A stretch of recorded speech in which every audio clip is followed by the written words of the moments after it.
Hi, and welcome to Hull & Hull TV. I'm Suzana Popovic-Montag, the managing partner of Hull & Hull, a firm which practices exclusively in estate, trust, and capacity litigation.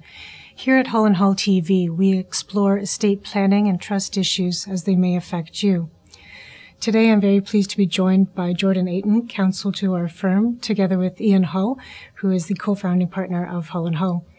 What I thought we might do today, gentlemen, is to engage into a two-part series on contentious matters that arise in estates, and perhaps today just start with power of attorney litigation. Jordy, what are some of the litigation steps that are involved when you're challenging a power of attorney? Well, powers of attorney challenges are different in a sense from wills in that there's some urgency usually. We've got a person who's alive here, and we've got to dealing with the issue of what are we going to do about property and personal care decisions while we're fighting. And so usually it's more of an urgent matter. We've got to go to court quickly and deal with who's going to be in charge of these kinds of issues. And, you know, from my perspective, I always try to step back and look at the non-contentious world that this has come from. And, you know, a good rule that I try to tell my clients is as soon as your kid turns 18, they should get a power of attorney. And you need to set up that part of life or its tragedies that can come with it. And it's so easy to do if you have a power of attorney. And the litigation is actually simplified if you have a power of attorney as well. I know Jordan runs a phenomenal continuing legal education series called IWE. Does it stand for the International Wills Lawyers of Canada?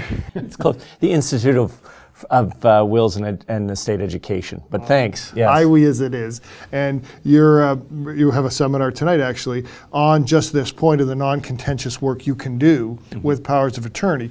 Again, setting the building blocks to what either is going to be a smoothly run attorneyship or setting parameters for which a lawsuit can work around that does help both sides control the issues.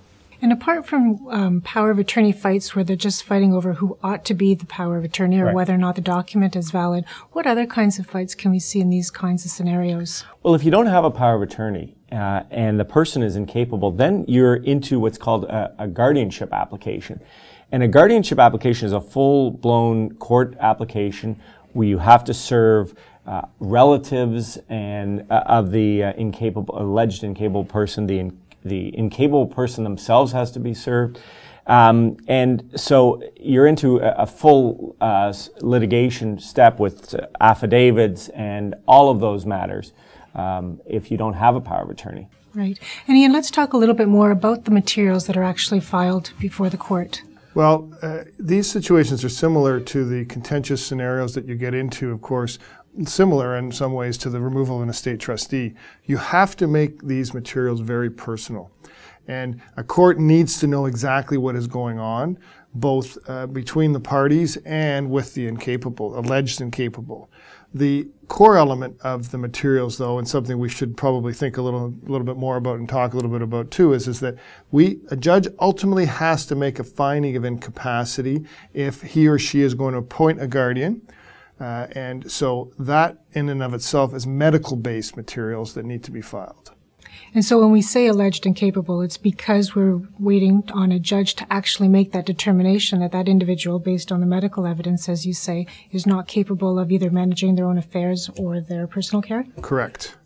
Yeah, I mean, and people sometimes overemphasize the fact that there's a report from an assessor that says that the person's incapable. All that is an opinion. I mean, that has no legal, it has a legal basis, but it doesn't have any legal authority to go in and prove that the person's incapable. I mean, what you need is a finding by a judge that the person's incapable, based perhaps on that evidence, but it's nothing more than an opinion, really.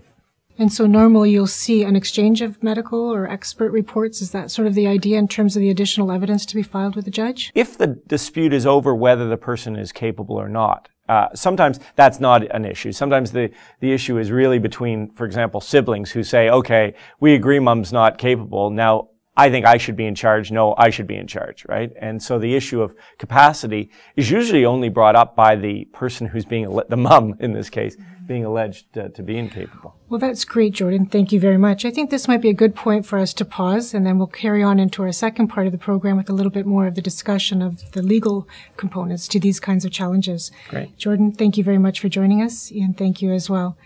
And thank you for joining us at Hull & Hull TV.